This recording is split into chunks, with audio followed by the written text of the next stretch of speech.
نبی پاک صلی اللہ علیہ وسلم کی تعظیم اور آپ کی توقیر ہم پر قرآن پاک کی روح سے فرض ہے۔ وَتُعَزِّرُوهُ وَتُوَقِّرُوهُ۔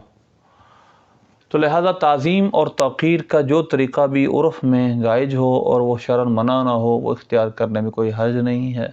اگر وہ طریقہ ادباً درست ہو۔ مثلا صحابہ کرام علیہم رضوان نے نبی پاک صلی اللہ علیہ وسلم کے مبارک بال، آپ کا غسالہ مبارک، آپ کی ریٹ مبارکہ، ان میں سے کوئی چیز زمین پر نہیں گرنے دی۔ باقاعدہ یہ احادیث سے ثابت ہے، صحیح حدیث بخاری کی، مسلم کی، اور آپ کے مبارک جسم کے جو تبرکات کو سنبھال کر رکھا۔ تو یہ ادب اور تعظیم صحابہ کرام علیہم رضوان کو نبی پاک صلی اللہ علیہ وسلم نے کہیں فرمایا نہیں تھا کہ یوں کرو، لیکن انہوں نے تعزروا و توقروا پر عمل کرتے ہوئے نبی پاک صلی اللہ علیہ وسلم کی وہ تعظیم اور توقیر کی جو ادباً درست تھی، جس میں ادب بھی تھا اور جس میں عرفاً کوئی ممانعت بھی نہیں تھی۔ تو لہذا ایسا ادب، ایسی تعظیم کرنا نبی پاک صلی اللہ علیہ وسلم کی جس میں کوئی شرعاً ممانعت نہ ہو، عرفاً وہ درست ہو، اس کے کرنے میں کوئی حرج نہیں ہے۔ اسی میں سے ہے نبی پاک صلی اللہ علیہ وسلم کے نام اقدس پر انگوٹھے چومنا، اور بالخصوص اذان کے دوران انگوٹھے چومنا۔ اس پر بعض حضرات بہت زیادہ وابلہ کرتے ہیں۔ میں انشاءاللہ مختصراً اس پہ کچھ دلائل آپ کے سامنے پیش کروں گا۔ پہلے نبی پاک صلی اللہ علیہ وسلم کا نام اقدس چومنے کے بارے میں ایک روایت ہے جو بنی اسرائیل کے بارے میں ہے کہ آپ صلی اللہ علیہ وسلم کے بارے میں ایک شخص کا یہ رویہ تھا کہ جب وہ تورات کھولتا اور آپ صلی اللہ علیہ وسلم کا نام اس میں دیکھتا، اس کو چومتا اور اپنی آنکھوں پہ لگاتا، تو یوں اس کا نام اقدس چومنے کا فائدہ یہ ہوا کہ جب وہ مر گیا، لوگوں نے اس کی بدکاری کی وجہ سے اس کو، ظاہری حال ان کو یہ پتہ تھا کہ یہ بدکار ہے، اس کو کوڑا کرکٹ پہ پھینک دیا۔ اللہ نے اس وقت کے نبی کی طرف یہ وحی کی کہ تم اس بندے کو اٹھاؤ، اس کو غسل دو۔ جب اس کی طرف وہ نبی تشریف لے گئے تو انہوں نے، حضرت موسیٰ علیہ السلام کا یہ واقعہ ہے، چنانچہ موسیٰ علیہ السلام کے دور کا، موسیٰ علیہ السلام کی امتی کا واقعہ ہے۔ چنانچہ موسیٰ علیہ السلام جہاں وہاں پہنچے تو آپ نے دیکھا کہ یہ تو وہی شخص ہے جس کو بنی اسرائیل والے کہتے ہیں یہ بدکار ہے، اور اس کو اٹھا کر انہوں نے کوڑا کرکٹ پہ پھینک دیا۔ مزبلہ کا لفظ ہے، فَأَلْقُوهُ عَلَى مِزْبَلَةٍ۔ تو عرض کی، یا ربی بنو اسرائیل شہیدوا انہ عصاک مئتی سنۃ، یا اللہ بنی اسرائیل والے تو یہ گواہی دے رہے ہیں اس نے 200 سال تک تیری نافرمانی کی ہے۔ 200 سال تک۔ اب 200 سال تک جس بندے نے تیری نافرمانی کی، اور اس نافرمانی کے جواب میں، اس وجہ سے انہوں نے اس کو کوڑا کرکٹ پہ پھینک دیا، اب تو فرما رہا ہے تو فرما رہا ہے اس کو غسل دو، نماز پڑھو۔ فَأَوْحَى اللَّهُ إِلَيْهِ، اللہ نے آپ کی طرف وحی کی۔ ہَكَذَا كَانَ، ایسا ہی ہے۔ إِلَّا أَنَّهُ كُلَّمَا نَشَرَ التَّوْرَاةَ وَنَظَرَ إِلَىٰ اسْمِ مُحَمَّدٍ قَبَّلَهُ وَوَضَعَهُ عَلَىٰ عَيْنَيْهِ۔ ایسا ہی ہے، یہ بدکار ہے، گناہگار ہے، لیکن چونکہ اس کا یہ عمل تھا کہ جب یہ تورات کھولتا اور اس میں میرے نبی صلی اللہ علیہ وسلم کا نام مبارک پاتا محمد، تو اس کو چوم کر آنکھوں سے لگایا کرتا تھا، اور اس سبب سے اللہ نے اس کی یہ ادب اور اس کا یہ توقیر فرمائی، اور اللہ تبارک و تعالیٰ نے فرمایا کہ اس پر نماز بھی پڑھیے۔ فَشَكَرْتُ ذَلِكَ لَهُ، اس کو میں نے یہ عمل قبول کیا۔ وَغَفَرْتُ ذُنُوبَهُ، میں نے اس کے گناہ بخش دیے۔ وَزَوَّجْتَهُ 70 حورا، میں نے 70 حوروں کے ساتھ اس کی شادی بھی کر دی۔ یہ حلیۃ الاولیاء میں ابو نعیم اصفہانی رحمۃ اللہ علیہ، بہت بڑے حدیث کے امام، انہوں نے اس کو ذکر کیا۔ تائیداً میں آپ کے سامنے 2 حوالے اور دوں گا، یہ ہیں خصائص کبریٰ۔ خصائص کبریٰ میں بھی امام سیوطی رحمۃ اللہ علیہ نے یہی بات بحوالہ حلیۃ الاولیاء لکھی ہے۔ اس کی پہلی جلد کا صفحہ نمبر 29 ہے۔ حلیۃ الاولیاء کی جلد نمبر 2 تھی، اور اس کا صفحہ نمبر تھا 617 نمبر صفحہ، اور یہی بات حلیۃ الاولیاء کے حوالے سے وہب رحمۃ اللہ علیہ کے حوالے سے راوی وہ ہیں، یہی بات امام سیوطی رحمۃ اللہ علیہ نے بھی خصائص کبریٰ میں لکھی ہے۔ اور تیسرا حوالہ جو اس موضوع پر ہے وہ قوت القلوب، امام ابو طالب بکی رحمۃ اللہ علیہ کی قوت القلوب، اس کی جلد 2 صفحہ نمبر 138 پر امام ابو طالب مکی رحمۃ اللہ علیہ، عارف باللہ، بہت بڑے صوفی بزرگ بھی ہیں اور عالم بھی ہیں، انہوں نے اپنی اس کتاب میں اس واقعے کو درج کیا ہے نبی پاک صلی اللہ علیہ وسلم کی تعظیم اور توقیر اور آپ کی شہادت کے حوالے سے، کہ آپ کی تعظیم اور توقیر کرنا اتنا اثر رکھتا ہے۔ اس پر انہوں نے دوسرا واقعہ بھی ذکر کیا جو کہ ابو لہب کا جہنم کے اندر کچھ انگلی سے ملنا ہے۔ تو لہٰذا اس سے پتہ چلا نبی پاک صلی اللہ علیہ وسلم کی تعظیم اور توقیر اور آپ کا ادب بجا لانا یہ اللہ تبارک و تعالیٰ کو بہت پسند ہے۔ اس کے بعد جو اگلی بحث ہے کہ انگوٹھے چومنے کا ثبوت کہاں سے ہے۔ انگوٹھے چومنے کے حوالے سے چند حوالے میں آپ کے سامنے پیش کرتا ہوں۔ جلالین کا حاشیہ ہے اور اس کے بعد میں چند حوالے اور بھی آپ کے سامنے پیش کروں گا۔ ان اللہ و ملائکتہ یصلون علی النبی یا ایھا الذین آمنوا صلوا علیہ وسلموا تسلیما صلی اللہ علی محمد صلی اللہ علیہ وسلم۔ اس آیت درود کے تحت جو اس کا عربی حاشیہ ہے اس کے اندر یہ بات لکھی ہے کہ نبی پاک صلی اللہ علیہ وسلم کا اسم مبارک اذان میں جب آئے اس پر انگوٹھے چومنا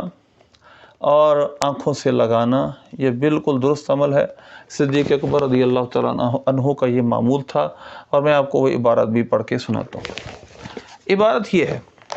فرماتے ہیں کہ درود اور سلام کی کچھ جگہیں ومنها ان یصلی عند اسم الشریف عند اسمہ الشریف فی الاذان۔ پہلا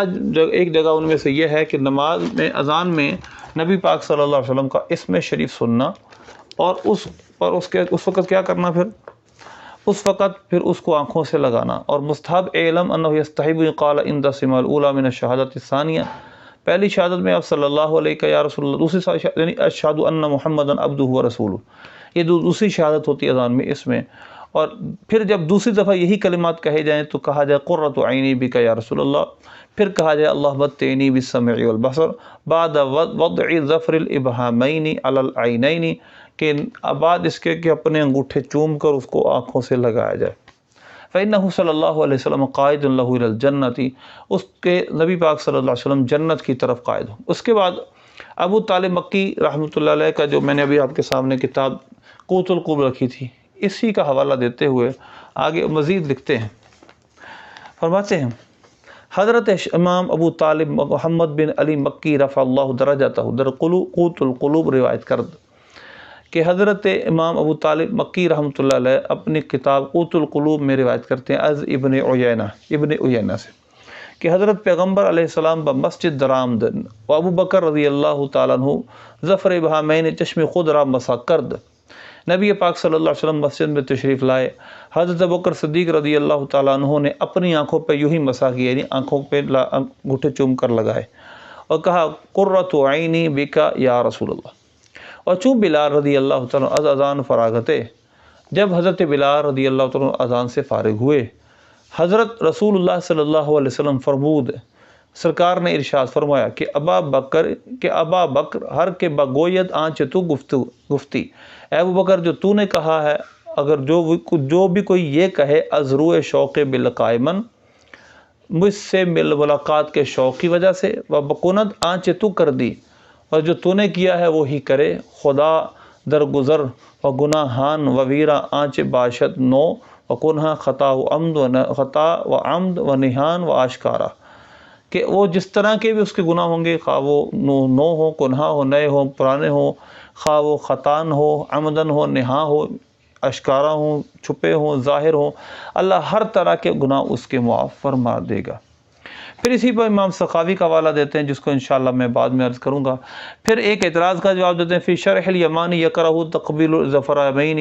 ظفرین، ایک کتاب کا حوالہ دیا کہ اس کے اندر لکھا ہے کہ انگوٹھوں کو چوم کر آنکھوں سے لگانا مکروہ ہے۔ پھر اس کا جواب دیتے ہیں لیکن بہرحال یہ درست نہیں ہے، لیس بصحیح انتہا، بلکہ کہتے ہیں فقیر کہتا ہے یہ ابو حشی قد صح من العلماء تجویز الاخذ بالحدیث الضعیف فی العملیات، تو عملیات میں یعنی عمل میں، فضائل میں علماء نے حدیث ضعیف پر عمل کو جائز قرار دیا ہے، اور اگرچہ یہ اس کے بارے میں کوئی مرفوع روایت نہیں ہے لیکن پھر بھی موقوف روایت باہر کیف اس بارے میں موجود ہے، اس کی بحث انشاءاللہ بعد میں کرتے ہیں۔ یہی بات صاحب روح البیان نے اسی آیت کے تحت کی ہے، اس کی جلد نمبر 7 صفحہ نمبر 271 پر بالکل یہی ثم الصلاۃ والتسلیمات، بالکل یہ حاشیہ ہے، یہ سارا روح البیان کا ہی ہے، یہ روح البیان کے حوالے سے یہ سارا حاشیہ ہے۔ اسی طرح فتاوی شامی میں بھی امام شامی رحمۃ اللہ علیہ نے دیکھو، آج دیوبندی جو اس بات کا انکار کرتے ہیں ان کو یہ بات دیکھنی چاہیے، وہ اپنے آپ دیکھیں کہ فتاوی شامی کے وہ حوالے بھی دیتے ہیں، فتوی بھی دیتے ہیں۔ اسی فتاوی شامی کی جلد 2 صفحہ نمبر اس کا ہے 68، اس کے اندر یہ واضح طور پر لکھا ہے، مکتبہ امدادیہ اور ہر مکتبے جہاں کی بھی چھپی ہے رد البختار میں یہ سب چیزیں موجود ہیں، اور بالکل یہی ہے صلی اللہ علیہ یا رسول اللہ۔ یستحب یقال عند سماع الاولی من الشہادۃ صلی اللہ علیہ یا رسول اللہ، مستحب یہ ہے کہ جب پہلا شہادت سنی جائے تو صلی اللہ علیہ یا رسول اللہ پڑھ جائے، دوسری شہادت سنی جائے تو قرۃ عین بک یا رسول اللہ کہا جائے، پھر کہا جائے اللہم متعنی بالسمع والبصر بعد وضع ظفر الابہامین علی العینین فانہ صلی اللہ علیہ وسلم قائد اللہ الی الجنۃ۔ تو یہ ساری عبارت لکھی ہے اور اس میں یہی لکھا ہے انگوٹھے چوم کر آنکھوں سے لگانے کے بعد۔ یہ سب جو ہیں وہ اس میں تھوڑا سا تفصیل سے بیان کیا جا سکتا ہے، لیکن میں حوالے کے طور پہ صرف آپ کو اس کو بیان کر رہا ہوں۔ اسی طرح کیونکہ وقت ہمارے پاس، اگر اس کو تفصیل سے ذکر کریں گے جو ہر کتاب میں ہے تو ہمیں وہ بہت زیادہ وقت درکار ہے۔ اسی طرح طحطاوی شریف، طحطاوی جو نور الازا کی شرح ہے، اس کا صفحہ نمبر 287 ہے، یہی بات ساری کی ساری یہاں لکھی ہے، اور یہ بھی اعتراض لکھا ہے کہ یہ ضعیف ہے۔ اس کا جواب لکھا ہے کہ علماء نے اس جو فضائل کے اندر وَبِمِثْلِهِ يُعْمَلُ بِالْفَضَائِل، اسی کے مثل روایتوں میں فضائل کے بارے میں عمل کیا جاتا ہے، یعنی فضائل کے بارے میں حدیث ضعیف پر عمل کرنا بالکل درست ہے۔ یہ تھے چند حوالے۔ اب جو آخر میں جس کتاب کا سب سے زیادہ شور ڈالا جاتا ہے اس کے بارے میں، وہ اس کے حوالے میں آپ کے سامنے پیش کر دوں، جس میں یہ کہتے ہیں یہ جعلی حدیث ہے، یہ جعلی روایت ہے، معاذ اللہ اس طرح کی باتیں کی جاتی۔ یہ میرے سامنے مقاصد حسن ہے۔ امام سخاوی رحمۃ اللہ علیہ نے یہ ساری بحث کی ہے، اور میں آپ کے سامنے یہ ڈسکلوز کرتا ہوں، یعنی اس کو میں سراسر تھوڑا سا کھول کے بیان کرتا ہوں کہ انہوں نے تفصیل سے اس پہ بات کی ہے، پورے ایک صفحے سے زیادہ، کہ آنکھوں پہ انگوٹھے چوم کر لگانا، اس کے بارے میں روایتیں ذکر کی ہیں۔ ذکرہ دیلمی فی الفردوس من حدیث ابوبکر صدیق انہ لما سمع قول المؤذن، انہوں نے صدیق اکبر رضی اللہ عنہ کی پہلی بات اسی لکھی، من فعل مثل ما فعل خلیلی قد حلت علیہ الشفاعۃ ولا یصح، لفظ ہے ولا یصح۔ اب یہ جو بولتے ہیں جعلی فلاں ٹمکاں موضوع، پہلے یہ لفظ دیکھ لیں، انہوں نے کہا کیا، لا یصح۔ لا یصح سے کیا ذوف لازم آتا ہے، موضوع ہونا لازم آتا ہے، کیا لازم آتا ہے؟ جو علماء اس بارے میں محدثین ہیں، جو حدیث کا علم رکھنے والے، اصول حدیث کو جانتے ہیں، وہ جانتے ہیں لا یصح کہنے سے حدیث کا ذوف لازم نہیں آتا، بلکہ اس کے نیچے 3 درجے اور آتے ہیں۔ ایک حسن لغیرہ، حسن لذاتی، صحیح لغیرہ، حسن لذاتی، حسن لغیرہ، یہ 3 درجے، اور چوتھا درجہ ذوف کا، اور یہ سب درجے بلکہ ذوف سے بھی گرا کر اس روایت کو یہ ثابت کرتے یہ موضوع ہے، حالانکہ کسی نے اس کو موضوع کہا ہی نہیں، جتنے محدثین ہیں۔ اس کے بعد انہوں نے بہت ساری روایتیں بیان کی ہیں، مثلا ایک روایت یہ بیان کی کہ مرحبا بحبیبی وقرۃ عینی محمد ابن عبداللہ ثم یقبل ابہامہ وجعلہما عینیہ لم یربد ابدا۔ ایک اور لکھا ہے کہ جو یہ کہے گا مرحبا بحبیبی وقرۃ عینی محمد ابن عبداللہ، پھر وہ یہ کہہ کر انگوٹھے چومے، اس کی آنکھیں کبھی درد نہیں کریں گی۔ یہ پہلی روایت لکھی۔ دوسری روایت لکھی، تیسری روایت ثم روی بسند فیہ من لم عارف، ایک مجہول سند سے دوسری روایت بھی ہے، اور اس کے بعد تیسری بات ذکر کی ہے جو شمس محمد بن صالح مدنی کی ہے۔ وہ اپنی تاریخ میں لکھتے ہیں کہ من صلی علی النبی صلی اللہ علیہ وسلم اذا سمع ذکرہ فی الاذان، جب نبی پاک صلی اللہ علیہ وسلم کا اذان میں کوئی ذکر سنے اور آپ پر درود بھیجے، پھر کیا کہے، جامع اصبعہ المصبحہ، اپنے مصبحہ کو، یعنی انگلی یہ جو مصبحہ ہے، اپنے ابہام کو جمع کرے، وقبلہما، اور یوں چومے، ومسح بہما عینیہ، آنکھوں سے لگا لے، لم یربد ابداً، وہ اس کی آنکھیں کبھی دکھیں گی نہیں۔ اس کے بعد چوتھی روایت دیکھو، ابن صالح کہتے ہیں میں نے محمد زرندیس بن زرندیس سنا، وہ فقیہ تھے، اور انہوں نے عراق یا عجم کے شیوخ سے یہ بات سنی کہ وہ کہتے وہ یوں کہا کرتے تھے جب نام اقدس کو سنتے، صلی اللہ علیہ یا سیدی یا رسول اللہ یا حبیبی یا حبیب قلبی یا نور بصری یا قرۃ عینی، اور اس کے وہ کہتے ہیں کہ ان کی وہ جو کہنے والے ہیں انہوں نے کہا میری آنکھیں کبھی نہیں دکھی۔ اس کے بعد اگلی بات ابن صالح سے کہتے ہیں، ابن صالح جو راوی، انا وللہ الحمد والشکر مذ سمعت منہما استعملتہ، جب سے میں نے اس کو سنا میں نے اس کو استعمال کیا، میں نے اس وظیفے پہ عمل کیا، میری آنکھیں کبھی نہیں دکھی، فلم تربت عینی وارجو ان عافیتہما تدوم انی اصلی من العمی انشاءاللہ، اور میری امید ہے کہ یہ عافیت سے رہیں گی اور میں اندھا ہونے سے سلامت رہوں گا، بچا رہوں گا۔ اس کے بعد اگلی بات، ایک واقعہ یعنی امام حسن مجتبی رضی اللہ تعالیٰ عنہ سے بھی ایک روایت ذکر کی ہے، من قال حین اسمع المؤذن یقول اشہد ان محمد رسول اللہ مرحبا بحبیبی وقرۃ عینی محمد رسول اللہ، یہ کہے وَيُقَبِّلْ إِبْهَامَيْهِ وَجَعَلْهُمَا عَلَىٰ عَيْنَيْهِ لَمْ يَعُمْ وَلَمْ يَرْمُدْ، نہ اندھا ہوگا نہ کبھی آنکھیں دکھیں گی جو اذان کے دوران انگوٹھے چومے گا۔ یہ امام حسن کے حوالے سے بھی روایت لکھی ہے۔ اب آ جائیں جو اس کے بعد آخری روایت لکھی ہے اور اس کا پھر تبصرہ کیا آخر میں، وَلَا يَصِحُّ فِي الْمَرْفُوعِ مِنْ كُلِّ هَذَا شَيْءٌ، اب یہ جو لفظ ہیں آخر میں جا کر، وَلَا يَصِحُّ مِنَ الْمَرْفُوعِ شَيْءٌ، مرفوع ان میں سے کوئی حدیث بھی نہیں ہے، اور اوپر لکھا ہے ان میں سے صحیح کوئی نہیں ہے، یعنی اوپر والی حدیث صحیح نہیں ہے، اور آخر میں سب حدیث لکھ کر کہا ان میں سے مرفوع کوئی نہیں ہے۔ اس کی سند پہ کلام نہیں کیا، اس پہ صرف اس کے رفع وقوف پر کلام کیا۔ اب آ جائیں جی دو اصطلاحوں کی ہم ذرا مختصر وضاحت سنتے ہیں۔ نمبر ایک، ولا یصح کا مطلب میں نے عرض کیا کہ لا یصح کا مطلب قطعا ضعیف ہونا، چلو ضعیف ورسری تنزل آ جائیں، ضعیف مان لیں، لیکن موضوع ہونا نہیں ہے۔ اور آخر میں چلے جائیں، ولا یصح فی المرفوع من کل ھذا شیء، ان میں سے کوئی شے مرفوع ہونے کے طور پہ ثابت نہیں ہے۔ مرفوع ہوتی ہے نبی پاک صلی اللہ علیہ وسلم کا قول، فعل، تقریر، اور ہم مانتے ہیں کہ نبی پاک صلی اللہ علیہ وسلم سے صحت کے ساتھ کوئی بھی روایت انگوٹھے چومنے کی ثابت نہیں ہے۔ بحث اس میں نہیں ہے، نبی پاک صلی اللہ علیہ وسلم کے بعد صحابہ کرام علیہم رضوان کے قول، فعل کو، تقریر کو موقوف کہتے ہیں، تو موقوف اور روایتیں ثابت ہیں، اگر ان میں بھی ضعف مان لیا جائے تو بھی حرج نہیں ہے۔ ہمارے علماء نے فضائل میں ضعیف حدیثوں کو مانا ہے، انشاءاللہ اس پہ میں مستقل ویڈیو بناؤں گا۔ اور دوسری بات، امام سخاوی نے تجربہ ذکر کیا ہے، جب کسی چیز میں تجربہ آ جائے، ابن صالح کا تجربہ، روایت میں مفہوم جو مضمون بیان کیا گیا اس مضمون پر عمل کرے کوئی، اس کو وہی حاصل ہو جائے جو روایت میں لکھا ہو، اس کا اگر سند میں ذوف بھی ہوگا تو وہ ذوف اس تجربے سے اٹھ جائے گا۔ تو لہذا یہ بھی ایک مسلمہ نظریہ ہے۔ پرانے محدثین کا، اب تو وہابیہ زمانہ ظاہر ہے، ان کا تو اپنے سارے نظریات ہیں، جس طرح اپنے مذہب کو ثابت کرنا چاہیں کر سکتے ہیں، یعنی ایک کچھ کسی بھی اصول کا انکار کر سکتے ہیں، کسی اصول کو ثابت کر سکتے ہیں، جس طرح ان روایتوں کے جعلی کہتے ہیں، موضوع کہتے ہیں۔ حالانکہ ان محدثین میں امام سخاوی کے حوالے سے لکھا کہ مقاصد حسنہ میں انہوں نے اس حدیثوں کو موضوع کہا، حالانکہ موضوع نہیں کہا، من گھڑت نہیں کہا۔ پھر انہوں نے ایک اور بات، ان کا علامہ شوکانی اس نے کہا جی کہ مقاصد حسنہ میں امام جو سخاوی انہوں نے موضوع روایتیں جمع کی ہیں، حالانکہ یہ سفید جھوٹ ہے۔ اعلیٰ حضرت نے فرمایا، علامہ شوکانی نے کاش اس کتاب کو کھول کے دیکھا ہوتا تو یہ بات نہ کہتا، کیونکہ اس کی جو روایت نمبر 4 ہے، روایت نمبر 4 ہے آیت المنافق ثلاث، منافق کی 3 نشانی، اذا حدث کذب، اذا وعد اخلف، اذا اؤتمن خان۔ تو یہ 4 نمبر جو روایت ہے اسی مقاصد حسنہ کی، یہ صحیح بخاری اور صحیح مسلم کی حدیث ہے، تو کیا یہ بھی موضوع ہے؟ نہیں، انہوں نے صرف اس میں لکھا کیا ہے، المقاصد الحسنہ بیان کثیر من الاحادیث المشتہرۃ علی الالسنہ،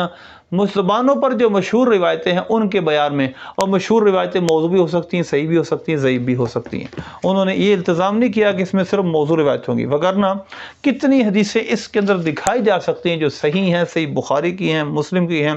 اور انہوں نے اپنی اس کتاب میں لکھی ہیں۔ تو انتہائی بڑا جھوٹ ہے کہ انہوں نے اپنی مقاصد حسنہ کے اندر صرف موضوع روایتوں کو ذکر کیا، ایسا نہیں ہے، انہوں نے مشہور حدیثوں کو ذکر کیا ہے۔ ان مشہور روایتوں میں انگوٹھے چومنے کی روایت بھی ہے، اس سے پتہ چلا انگوٹھے چومنے کی روایتوں کو تلقی امت بالقبول حاصل ہے، اس امت کے اکثر علماء نے اس کو قبول کیا ہے، جس طرح بخاری کے متعلق اکثر علماء نے یہ قبول کیا کہ یہ کتاب اللہ کے بعد سب سے افضل کتاب ہے۔ اسی طرح کیونکہ بخاری کے متعلق کوئی حدیث تو نہیں ہے کہ کتاب اللہ کے بعد سب سے افضل ہے، جبکہ انگوٹھے چومنے کے متعلق تو حدیثیں ہیں، اگرچہ اس کی صحت میں کلام ہے، موضوع نہیں ان میں، لیکن ضعیف ہیں، لیکن وہ ضعیف جو روایات ہیں ان پر علماء نے عمل کیا ہے، اس کو تلقی بالقبول حاصل ہے۔ لہذا انگوٹھے چومنے کی ان روایتوں کا انکار کرنا اور اس عمل کو بدعت کہنا خود ایک گمراہی ہے، بدعت ہے، ایک نئی بات ہے جو کہ پرانے علماء نے نہیں کہی، جو احادیث میں نہیں آئی۔ حدیث اگرچہ ضعیف ہی کیوں نہ ہو، اور وہ عملیات کے اندر ہے، فضائل میں، ترغیب میں، ترہیب میں، تو بھی جائز ہے، بلکہ اگر وہ حلال و حرام کے بارے میں بھی ہے تو پھر بھی اس چیز سے بچنا ہی بہتر ہے جس کا حدیث پاک میں حکم دیا گیا ہے۔ اگرچہ حرام وہ نہیں ہوگی اس حدیث سے، لیکن بچنا ہی بہتر ہے۔ اس کو میں تفصیل سے انشاءاللہ حدیث ضعیف پر عمل کہاں تک درست ہے، اور کیونکہ اگر اس چیز کے بارے میں کوئی اور حدیث صحیح حلال کرنے والی نہیں ہے، اس حدیث میں اس کو حرام یا منع کیا گیا، تو بہتر ہے بچا جائے۔ انشاءاللہ اس پر تفصیلی کلام ہوگا کسی دوسری ویڈیو میں۔